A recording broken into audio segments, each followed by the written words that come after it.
ప్రపంచంలోని 12 mega biodiversity దేశాల్లో భారతదేశం ఒకటి. ఈ అద్భుతమైన జీవ వైవిధ్యాన్ని ఇప్పుడు విశ్లేషిద్దాం. అక్షరాల 47,000 వృక్షజాతులతో వృక్ష సంపదలో మన దేశం ప్రపంచంలోనే అగ్రస్థానంలో ఉంది. ప్రపంచవ్యాప్తంగా ఉన్న మొత్తం పుష్పించే మొక్కల్లో 6% వాటా కేవలం భారతదేశానిదే కావడం విశేషం.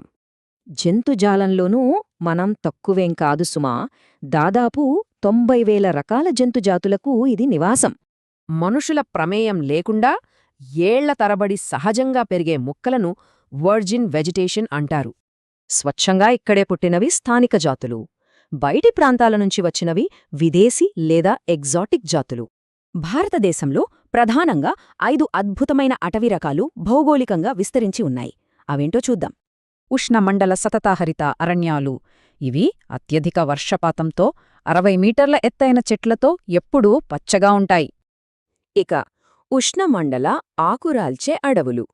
ఇక్కడ వేసవిలో 6 నుంచి 8 వారాల పాటు చెట్లు ఆకులు రాలుస్తాయి. వర్షం తక్కువగా ఉండే ప్రాంతాల్లోని ముళ్ళ అడవులు.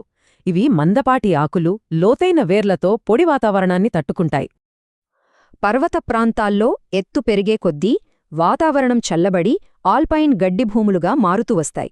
సముద్ర తీరాల్లోని మడ అడవులు. ముంపులో పెరిగే ఈ సుందర్బన్స్ అడవుల్లోని రాయల్ బెంగాల్ టైగర్ నివసిస్తుంది.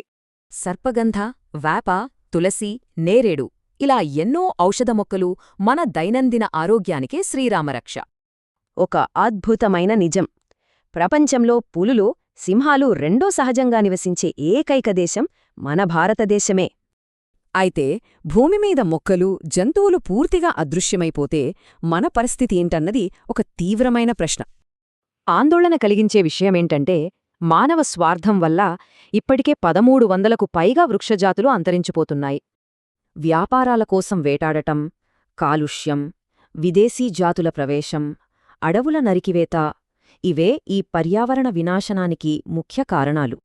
వీడి రక్షణకు ప్రభుత్వం 18 బయోస్పియర్ రిజర్వులు, 106 జాతీయ ఉద్యానవనాలు, 573 అభయారణ్యాలను ఏర్పాటు చేసింది.